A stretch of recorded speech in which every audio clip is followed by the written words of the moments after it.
Okay then, hi everyone. Welcome to our final session of the day. It's been a very exciting conference, some really great talks and speakers. So thank you for sticking with us till the end. We've got a great session lined up, playing with blockchain, a conversation with developers pushing the gaming frontier. Obviously, we've come across many exciting use cases of blockchain throughout the week, and something that a lot of people have touched on already is the impact on digital assets in games and games using blockchain. I'm your host for this very exciting fireside chat this evening, Alex Russman. I'm the head of developer partnerships at a company called Engine. Engine has a long history in the video gaming space dating back to 2009.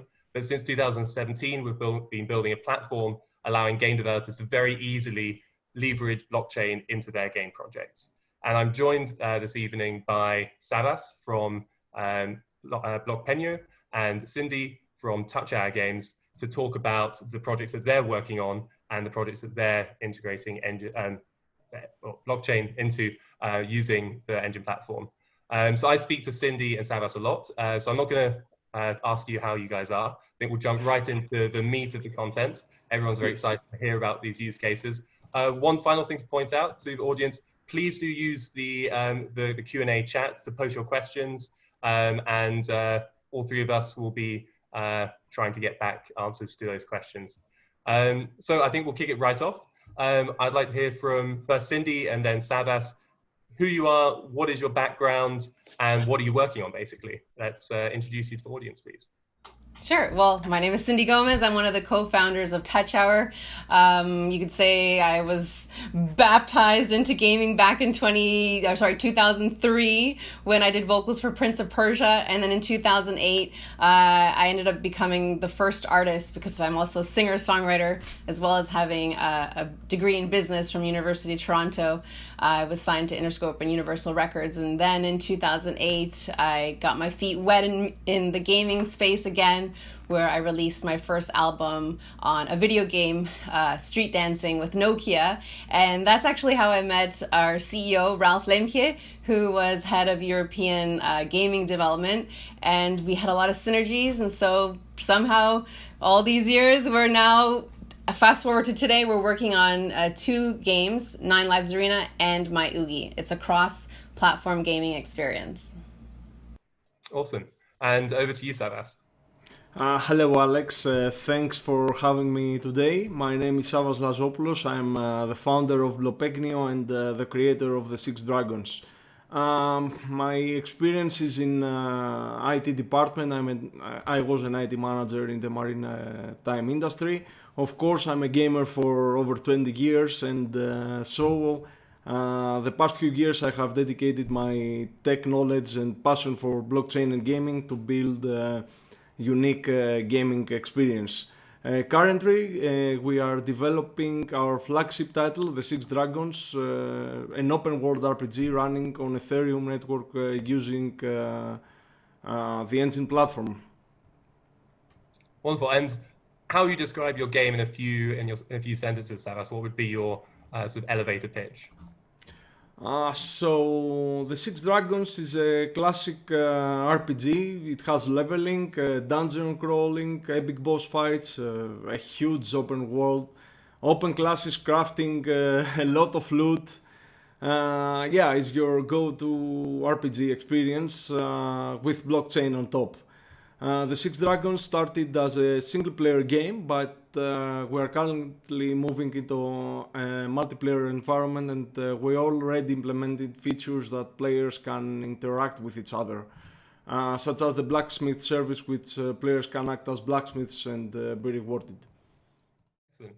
And Cindy, how would you summarize Nine Lives Arena, and I guess also My Oogie very briefly in a few sentences? For Sure. Like as I mentioned, it's a unique cross-platform gaming experience. So it is the two games. So on the one hand, as you can see, we've got Nine Lives Arena. That's the competitive online RPG. It focuses on the 1 versus 1 fantasy player versus player. So you got the magic, swords. You create your own heroes the way you like. And Nine Lives Arena comes with a little tiny helper. His name is Oogie, and he does all the resource gathering, item crafting. He does this for you 24/7. whether you're online or offline, because you can command him from the mobile app, which is called the My Oogie app, which we're currently developing. And you tell him, hey, can you gather resources, do these kinds of things for me? And he does that for you. But the My Oogie app is also a separate game on its own. So you don't have to necessarily play Nine Lives Arena. You could just play the My Oogie app as well. But basically this companion works in both synchronistically. Yes. Yeah, I do love the Oogies. They're definitely ugly, but they're also definitely cute. So it's a very weird. Yeah, ugly cute, right? And so both of you have both of you, I think it's fair to say, are coming from non-blockchain backgrounds. How were you introduced to blockchain? How did you get excited about it? How did you end up using it? Starting with you, Cindy, we'll go back and forth. Well, it was about like 2016, and Ralph started telling me about the blockchain, all that. I'm like, okay, what is this? So he taught me about it, and of course, lo and behold, we invested our own money, win some, lose some, and up and down. But we got our feet wet, and it wasn't until I think 2017 or so the ICO came out for Engine, and that's when we both had like light bulb moment. We're like, whoa, there's something really exciting about this, and there's definitely something for gaming here. And it wasn't until we went down to the GDC and met the Engine team that we chose them, because there's obviously a few coins into the gaming space, but when we noticed that these guys were gaming veterans and they were super passionate into gaming just like we're like, these are our people, and it's been the best decision we've made. So it was that use case that really, really excited you. We can actually do something with this. Yeah, absolutely. Awesome. And what about you, Savas? I introduced myself to blockchain in about 2013 with Bitcoin. I really liked how you could move value around without a trusted party. But what clicked it for me is in 2016, as well as Cindy said, with Ethereum network and smart contracts, I realized that blockchain is the future and that can really change the way our digital worlds function across industries. At the time, I understood that the potential of having blockchain capabilities in the Six Dragons, but it wasn't an option back then. So it's a very nice story, because when I saw the Engine platform releasing the SDK in the Unity Asset Store, I just grabbed it and spent literally the next 48 hours, no sleep, nothing, trying to create a prototype, a blockchain integration prototype, and it worked. I just posted a video in the Engine Telegram group. CTO Vitek just saw it and spoke to me, and he showcased it in GDC 2019, and the rest is history. Wow, it's very much falling down the rabbit hole. I think I could probably say that for both of your companies. There's many use cases, there's many blockchain use cases being applied in both of your projects. Is it possible to give a brief overview of the different ways that blockchain is being integrated in your game? I think this is what the audience will want to hear. You've come along as mainstream game developers. You've found this blockchain tool that you can sort of use in your projects. Very quick overview, well, not too quick, but sort of, can we give an overview of the ways you're using blockchain in your games, Savas? Yes, so we are using blockchain in almost every critical game interaction that depends on digital assets that are owned by our players. For example, the crafting process of a sword is a combination of tokenized materials along with unique recipes, tokenized again, that are stored in blockchain wallets. So whatever we do is linked with smart contracts that enable us to create a provably fair and transparent game economy. Moreover, more than 70% of our items right now in the gaming economy are already blockchain tokens, and we're committed to entirely eliminate the use of centralized gaming assets in our game, once the blockchain networks allow us to do so. That is amazing. It's right from that first video, like that you described yourself sort of getting lost and then creating. It's a really amazing vision and amazing achievement. And Cindy, a brief overview of the blockchain use cases in Nine Lives Arena. Sure. Well, for us, it's like just Savas is mentioning, it's really about empowering gamers and giving them the true item ownership. So that's why we developed this system, which we call blueprints. And they're basically crafting recipes that allow players to participate on the monetization of in-game skins. So this is something, I guess, for example, if we take a look at Fortnite, they made $1 billion selling skins within the first year or so. And these in-game items alone are projected to be about $189 billion industry by 2025. So there's obviously a lot of money within the vanity items, especially in these multiplayer type of games, because players want to show off how cool they are, just like real life. Why does a girl go to a mom and pop shop versus a Gucci or Prada? Because they want to look cool, right? You spend the money on something. So it's the same thing in games, especially this, like I mentioned, the multiplayers. You want to show off, oh, look at me, look at my cool gear. But these vanity items they don't give you actually like special powers, because for our game, it's a competitive game. We definitely don't want it to give somebody a boost in anything, but it's just to look cool. So we have these blueprints that are either helmets, chest armor, weapons, and the player buys the blueprint and then they can craft as many items based on that particular blueprint to other players. And also because we have permadeath in our game, when you die, you're dead, the market will never actually be saturated. So there's always going to be a demand to purchase, just like stores in real life, right? You purchase clothes every season kind of thing, right? So the other use case that we have is Oogies. They're our first cross-platform companion. To me, they're very exciting NFT characters that grow, they level up over time. They've got a gene pool that allows it for Oogies to have over 3 trillion possible look combinations, and you'll be able to see them in your engine wallet in engine wallet for our case, right? That shows the metadata, and that allows players to be able to sell and trade, which to me, that's what blockchain items are all about. I look at it kind of like a secondhand shop. It's the first time that people are actually able to really own that item, because every game that we've all invested in, we've bought things, it just sits there. And after a while, you don't actually, you played it, you had fun, but that's it. It doesn't go anywhere. But now that you can actually own it, it's in your wallet, you can actually use it and either make some money back from what you spent, or who knows, it might become some super rare collectible, just like real toys like Cabbage Patch dolls and all these kind of toys. Over time, there might be a rare limited amount, and then you actually might make some money. So it's very interesting. That's something for the audience, if you've missed that subtlety in the title. In 9 Lives Arena, the players have 9 lives. You lose 9 matches against other players in that PvP arena, and you're dead forever. And your reward is that all of your achievements up to that point, all of your victories, your stats, your collected gear, your cosmetic items are sort of turned into a statue that's a blockchain item, and that becomes its own sort of collectible NFT. But I'd like to kind of just ask a bit more about how do the Oogies fit into this, and how does a player benefit from them being NFT items? So you die, your character is gone forever, apart from this statue, this achievement, which is very cool. What do you then do? Do you start from the beginning again? How does it work with the Oogies? Well, the Oogies are separate. So the Oogies level up. The Oogies don't die.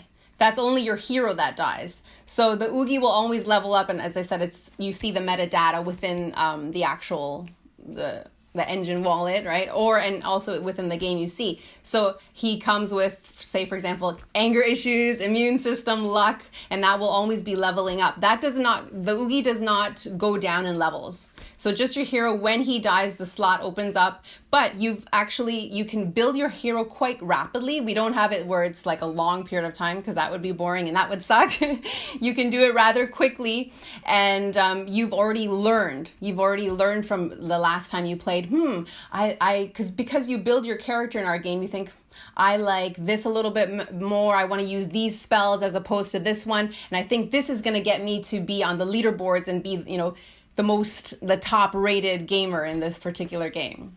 So basically your character dies, but you still have your level 60 Oogie, who can quickly build you up to a strong character again. And I guess the benefit is that if you want to kind of supercharge that process, you can go out and buy an Oogie that someone else has trained up.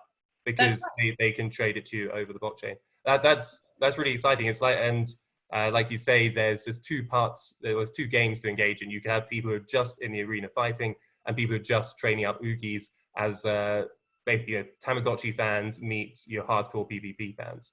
Correct. And another thing I could mention is that because when you die, you're permadead. You get your hero becomes a statue to show off how many victories he had. So let's say, for example, you're a Twitch streamer. This could be quite exciting when everyone's on pins and needles watching him, like, oh my God, he's gonna die, or what's gonna happen? This might be it. And so then you think, okay, well, as a Twitch streamer, I can now give this amazing thing. I've got X amount of victories. My statue can become a reward. And that statue is blockchain based so that you can transfer it to people. And so that's another unique way of also providing something to gamers and to communities within gaming. Well, while the Oogies are doing the crafting, a lot of the hard effort in Nine Lives Arena, Sabas, over in the Six Dragons, you've actually set up a blockchain, a blacksmith service using these recipes you have on the blockchain, and players are crafting, they're finding the recipes. Can you explain to our audience a bit more about the blockchain aspects of that economy? Yes. So I find that fascinating. Yes, let me start by saying that crafting is a feature that can be found in almost every RPG game. But with blockchain, what we do is truly game changing. By decentralizing all the key elements of this process, we practically shift the dynamics of the game in favor of gamers. We don't control what is created, who owns the items, and obviously we can't change the rules. The game is fair for all. In addition, using blockchain, all our players know precisely how many game items are available, when they were created, and who crafted the item. So you can craft an item and your name is engraved in it forever, which can make you a well-known blacksmith that others use to craft their items with the blacksmith service that you just mentioned. Also, all the items... So, Yes. so I could have, so there could be loads and loads of Rustman items out there, and people will say, oh, I killed that dragon with a Rustman. I could make myself a famous blacksmith name. Yes, because people know that you have that recipe and can use your service to create that item by paying a fee to you. So also I have to mention that all the items have dynamic stats embedded in the asset itself, that can be verified on the public ledger. And in contrast, we target the men of games that they want the very powerful weapons. So the items have dynamic stats that are created on the blockchain. So the blockchain blacksmith service, it's in short that we allow players that hold blockchain recipes in their wallet to craft new blockchain items for other players and get paid in cryptocurrency for their service. So one player brings the blockchain materials and the other one brings the blockchain recipe. The trade happens through a smart contract in the game menu seamlessly, so players can transact very quickly without having to know or trust each other. Features like this, in my opinion, can change the role of traditional gaming as we know it. You can't do that in traditional gaming without blockchain. So the game progress is connected with the real world value. There's no way to achieve these things without blockchain, in my opinion. No, that's amazing. I have to say, to anyone who hasn't seen the Six Dragons, look at the videos online. This real time like chanting and crafting of items on the blockchain is really fantastic. And your team also producing some really great blog content going into sort of more of the detail, Davas. But as a player, turning up at a sort of smithy point, and if you don't have the recipe, seeing if another player is perhaps putting their recipe out to be used for a fee, and then creating this item, you're paying all the fees, having it created and crafted and receiving it in your blockchain wallet is really amazing. It is kind of like looking into the future of the gameplay experience.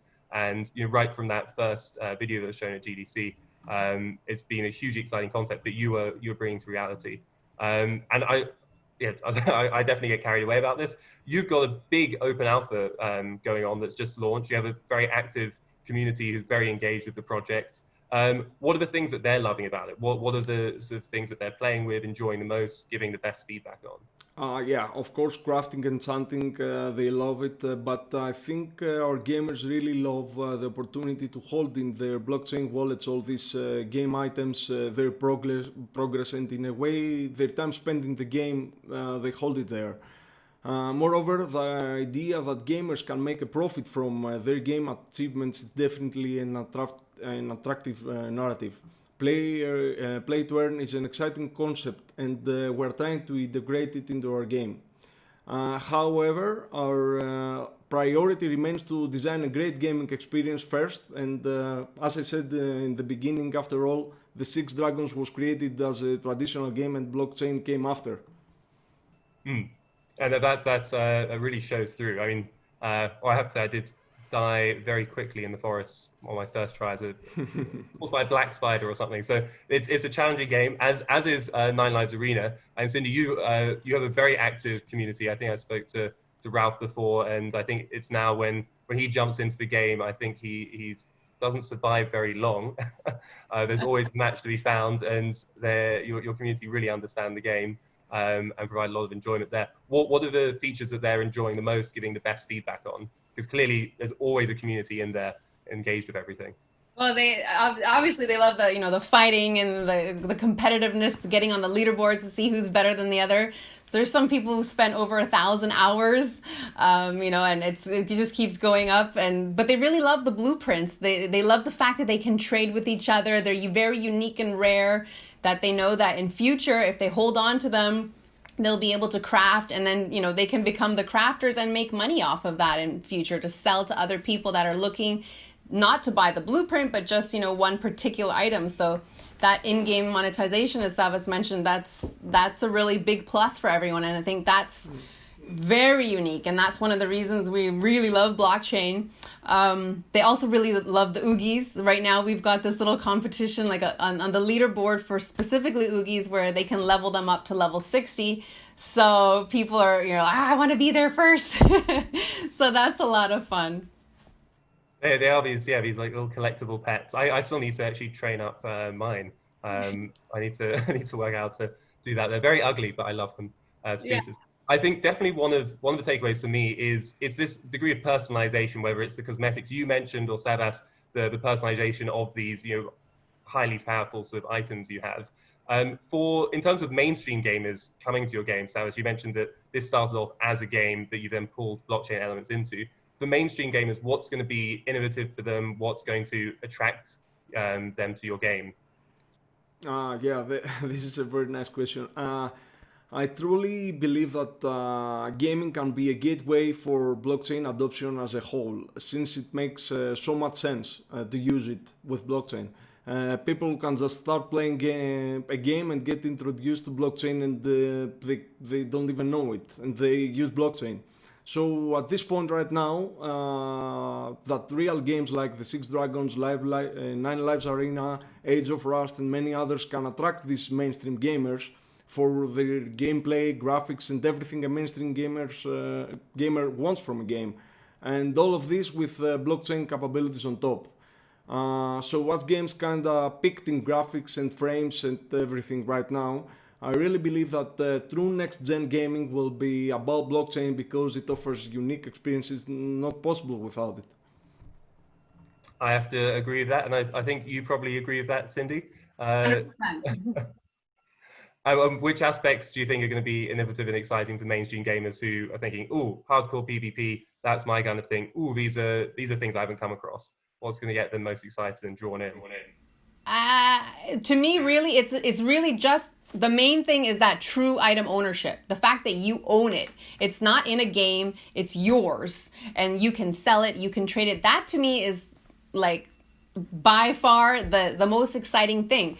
Like Savas mentioned, just like him, ours is, we thought of it, we developed a game first, and then, oh wow, look, we can put all these cool things, and it's just going to create, something really exciting for gamers that they've never had the opportunity to use before. And just like Savas, you don't need to actually know anything about blockchain. That's the beauty about these games. You need to know nothing whatsoever. So the average gamer out there that might not know about Bitcoins or all these different kinds of coins and stuff, they can just say, okay, let me play a game. I'm having fun. But then as you get involved into the communities, the community will teach you, hey, by the way, did you know if you have this item that you could later craft it and sell it and all these kind of things. So there's a beautiful learning curve within the communities and for gamers as well. And as you know, gamers typically tend to be on the leading edge of technology. They end up adopting technology, then the rest of the world kind of follows, right? I think, and looking then at the sort of broader game industry, I mean, you're both you're pioneers and you're doing some brand new things with your projects. What are some of the areas of friction that still exist for gamers and for any game developers who are watching this? What are the good parts? What is actually working very well? So perhaps what are some of the pieces of friction that need to be worked on for bringing in these mainstream gamers? I guess for any sort of blockchain developers watching, and for any game developers watching, what is working really well for you? If we can maybe start with Savas. Yeah, well, true ownership, it's a very, very important part of the game, and with the platforms like Engine that you can use the right API and create all these things without having to interact with smart contracts right away. But in my opinion, for blockchain games to reach the so-called mainstream players, we need to have a friction mainly related to scalability of blockchain networks and users experience right now. But this is an issue that blockchains are fixing right now and will play a major role in the whole adoption. Right. I think that Ethereum network 2.0 might fix that, and the affinity that with Engine is also going to really help with scalability on those. It's the wild west days basically, right? We're all learning and at the same time, but we know that there's something really big for gaming here. Well, it's really exciting that despite the friction that does exist for game developers and, as you say, for the gamers, the sort of scalability issues that one comes up against, that there's something still so enjoyable and working. It does work, and it's only going to be improved as those solutions are introduced. For game developers, is there anything if they want to sort of start working with blockchain, is now the time, or I'm assuming assuming it is based on your experiences, but yeah, any reassuring words for them if they're a bit nervous about getting involved with this what seems to them brand new technology?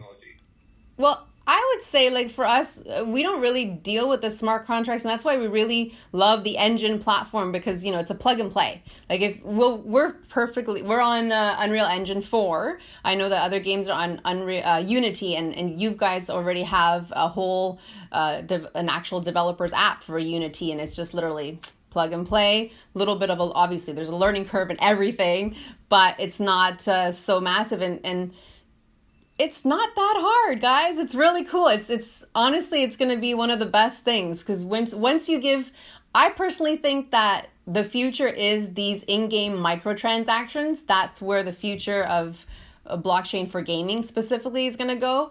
And once a player understands, wait a minute, I am buying something, but I'm not really getting anything out of it, that's going to change the whole thing. And so as you're in Unity, Engine does provide an SDK for the Unity game engine, but I think you've also done a lot of hands-on work yourself, working outside of it as well. Yes. And has that been a steep learning curve for you? As I said in the beginning, it took me 2 days to make the prototype, but let's be honest, after this is a prototype, then you have to create your own systems, use the GraphQL of Engine, but yeah, the experience is pretty fun right now, and as I mentioned, we bet big on the disruptive effect of blockchain in our lives in general. So yes, I believe developers should download the SDK and start experimenting, and they will find their road to what they need to do later. We all agree that blockchain is definitely the future for the video games industry. Is there any particular application you're super excited to see at scale, used by everyone, or something really sort of different in the games industry coming in the future?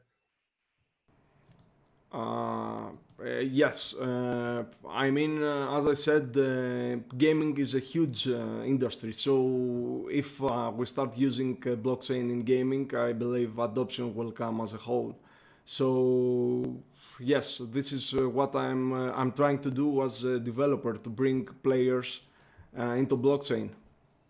I think we can all agree that's a very noble effort and really exciting. It's you're the gateway to a whole new world of blockchain. We had a whole conference, a whole week of exciting talks about use cases around this technology. So if gaming can introduce people to that world, then it's not just I forget 64 square kilometers of how big is Yes, 64 square kilometers? double that on Skyrim.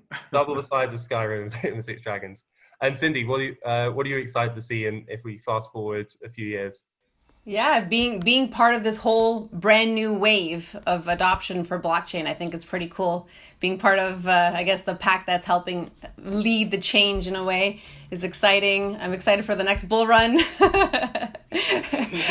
I'm excited for Engine to launch Efinity, and they're also going to be launching, I know, an Unreal SDK. So there's a lot of exciting things coming up, and it feels really good to be part of it and to be able to provide that monetization of the skins for gamers. That's pretty unique and different. That's never been done before. And to be able for people to trade safely, because it's been many times in the past, people would trade an item and either the person how do you trade it? Because there's no way to trade something, so people would get ripped off. And so that's pretty neat that you can trade and not have to worry about, oh my God, where did my money go? Who's got my money? That's neat. So all these kind of little small details that we, I guess, take for granted now that we know all about blockchain and we use it, but it's very exciting. Well, we're down to our last few minutes. So it's been a pleasure talking to you. It's a pleasure speaking to you all the time. I'm in a very enviable position of getting to talk to a community of over 30 game developers and projects, working with blockchain through the Engine platform. But it's always a pleasure to talk to you both and catch up on Nine Lives Arena and Six Dragons. I think we should really end on a call to action for the audience who are probably very, very excited about your games. How do they get involved? I mean, Cindy, you've got a closed alpha for Nine Lives Arena going on, but is there any way for people what's the best way for people to follow progress, get involved, get excited, get their hands on Oogies, something like that? Absolutely. There's still space in the closed alpha, so you can check us out at www.ninelivesarena.com, and you'll be able to subscribe to a newsletter there if you like to find out new information of when the open alpha comes out, then the beta. And of course, you can grab Oogies, check out our store, and be part of the community. And actually, the community is pretty neat. We're very lucky. We've got a really nice community that's really helpful, and so they'll help you understand what blockchain, how it works in gaming, and might pique your interest. So check it out. And Savas, I think the open alpha is the obvious move here. Yes, you can log in the sixdragons.com and press play now and play on our open alpha, and everything you listened here, it's playable right now in mainnet, in Ethereum mainnet, in Engine mainnet, and you can start crafting, enchanting, renting your services as a blacksmith, and go die by the spiders like you did. I'll never live that down. It's like the fishing in Nine Lives Arena. I just can't do that properly. I'm skillful in many digital things, but not those two activities. But no, I have to say, jump into the games. I've had the pleasure to enjoy these both for a long time, but each additional update is hugely, hugely exciting. It feels like you're living through history. They're really great games themselves. The blockchain applications are really, really awesome. I can't encourage everyone watching to look at these games, interact with these games as much as possible. It's really the future going forward. I think if you're keen on blockchain, you should be excited for the use cases and the adoption coming. And if you're outside of blockchain, you're a game developer, look at these projects. They're really leading the way. It's really fantastic. Well, thank you, Savas. Thank you, Cindy, for your time. Thank you very much, Alex. And thank you, everyone, for listening in. And any questions missing, we'll try and get answers to those in the chat as well. Thank you, everyone. Thank you.